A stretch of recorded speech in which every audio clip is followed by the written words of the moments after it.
Mga kasayan, Badja City 100. Magko-color coding tayo ng ng panel gauge o dashboard.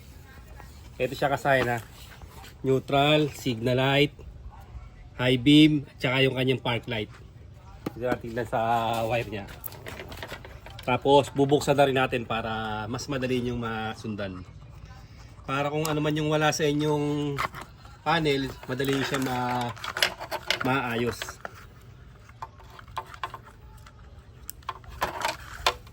Ito na nakikita naman. Ito siya kasaya na umpisa natin dito sa red white. Itong red white, ito yung kanyang park light. Pansinin nyo. Dalawa yan ha. Ito papunta siya rito.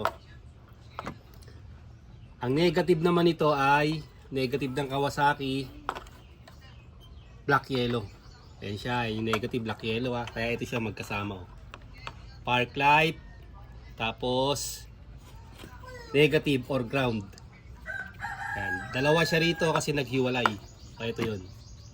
Kaya pag wala kayong park light, tignan nyo yung bulb. Pag okay yung wiring, silipin nyo naman yung bulb kung buo pa yung bulb nya. Para dito kayo magto-troubleshoot sa bulb at sa wiring na red white. Ayan siya. Tapos ang ground, black yellow. Ito. Pag walang park light, diretsuhin nyo lang siya. Pagpunta nyo rito, makikita nyo yung park light magiging red. Ayan siya. Ito siya. Pag walang supply dito ha, itong gitna, ito, red. Yung red ay park light din. Ayan siya. Kasi ang park light natin hanggang dito sa likod. Ito siya oh. Ayan. Pag walang connection dito, pwedeng kumuha sa red white. Pag walang connection sa red white, pwedeng kumuha sa red. Ayan ang park light ng ating ng ating City 100.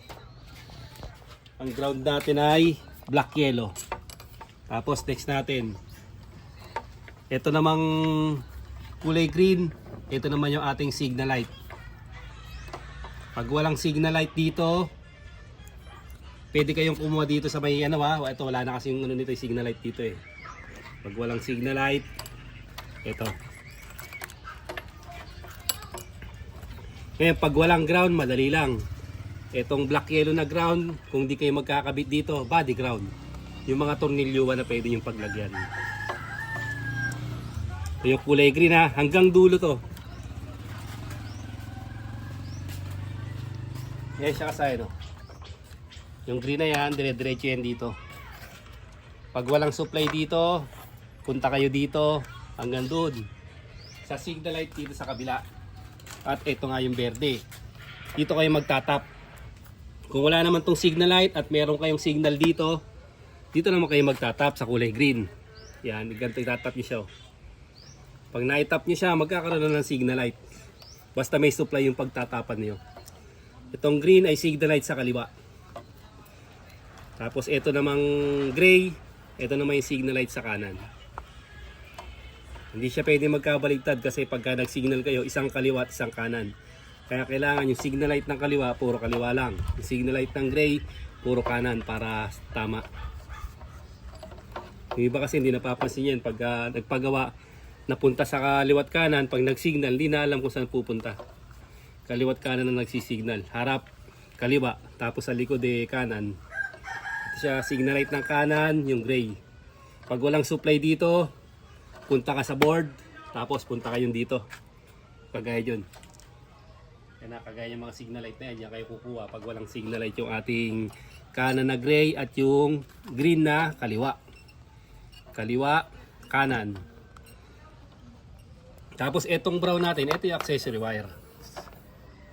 Accessory wire yan. Pagka wala kayong signal light, punta kayo dito.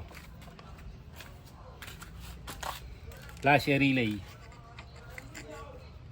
Pag walang supply ito ng accessory wire, hindi gagana yung flash relay, hindi siya magbi-blink. Ito yung orange, yan yung supply ng signal light. Para mag-blink siya. Pag sira yan, nakasignal lang yung signal light niya, hindi siya magbi-blink. Ang magsusupply dyan ay itong accessory wire para mag-signal light siya. Tapos, isa na lang. Itong kulay green. Ito. Ay, dalawa pa pala. Itong kulay green, ito naman yung ating neutral. Siya ba? Pag diretso natin to, ito. Pag wala kayong neutral, itest nyo yung green na to, baka mamaya putol. O kaya, pundi yung valve. Ito yun ha. Ayan yung ating neutral. O, diretsuin mo tong neutral. Ito siya. Yan yung ating neutral. Pag hindi pundi yung valve, okay yung valve, sa wiring kayo titingin na, green ang kulay niya. Ito pa, isang natitira na to, ito naman yung ano natin. Red, black, ito naman yung ating indicator. Didiretsuin nyo lang siya. Pag diretso nyo, ito siya. Pag walang indicator, tingnan nyo rin to. O, diretsuin nyo to. Dito. Ito na siya ngayon. High beam indicator. Yan yung high beam indicator natin ha. Tapos ito naman, pansinin niyo naman to.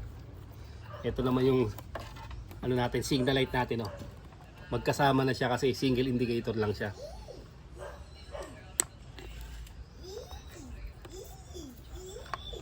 Ay, ito pala yung ano, yun, neutral. Ito dito sa kabila.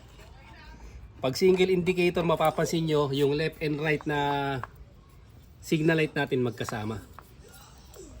Ayan. Wala siyang negative. Ito yung kaliwa, ito yung kanan. Didiretsuin nyo lang siya. Pag wala kayong, pag hindi umiilaw yung inyong signal light indicator, ito yun ha. Yung arrow, kaliwat kanan magkasama. Yan ang che-checkin nyo, yung bulb at saka yung wiring.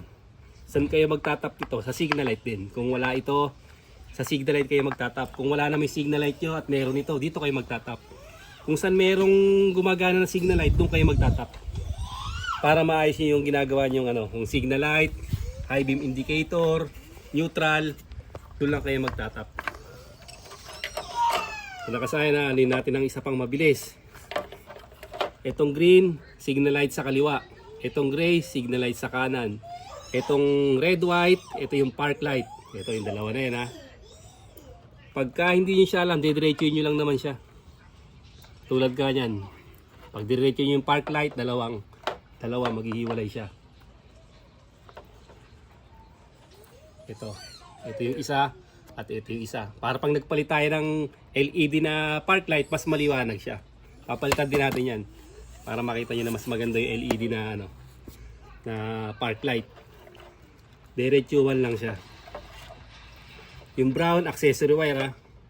Pares din to ng Yamaha, brown ng accessory wire. Tapos yung red, black, high beam indicator. O, lagi may kasama siyang negative ha, kasi ang negative natin ay black yellow. Yan yung negative natin ng black yellow. Tapos neutral. Ito, neutral indicator yung light green. Ganun lang kasayan yung yung pag color coding ng color coding ng panel gauge o dashboard ng CT100. Pag hindi mo mahanap, diretsuin mo lang siya, malalaman mo kung saan siya papunta. Umpisahan mo sa valve, tapos pagka pundi, balitan mo lang, okay na. Pagka naman hindi pundi, ibig sabihin may problema sa sa wire harness. Pero lang siyang naputol o nawala ng supply. Ganito na lang mga kasayan. Salamat sa panonood.